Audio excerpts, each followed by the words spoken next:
Way to Wellness, brought to you by OnePeak Medical.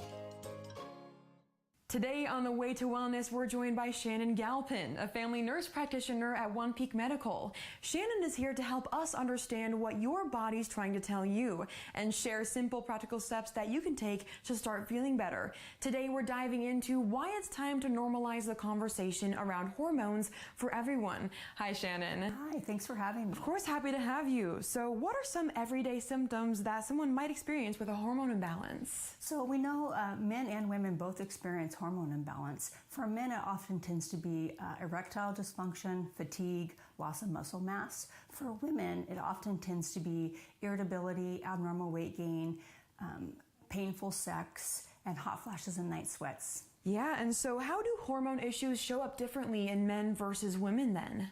So again, men, it tends to be the androgen hormones that we're looking at, DHA and testosterone. And like I said, it often shows up in the way of loss of muscle mass, sexual dysfunction. So as for women, conversely, women often tend to have hot flashes, night sweats, the typical things that we think of for menopause, but they also end up experiencing abnormal weight gain and brain fog.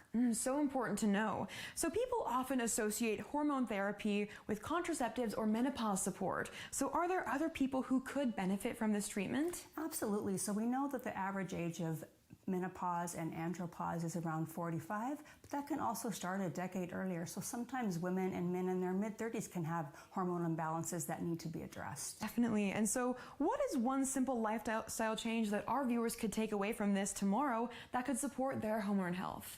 So hormone health is really affected by how we live, how we eat, how we move. And so sometimes just simply sleeping better, working on our stress management, and then also seeking a provider who can help you with your hormone imbalances. Shannon, thank you so much. My pleasure.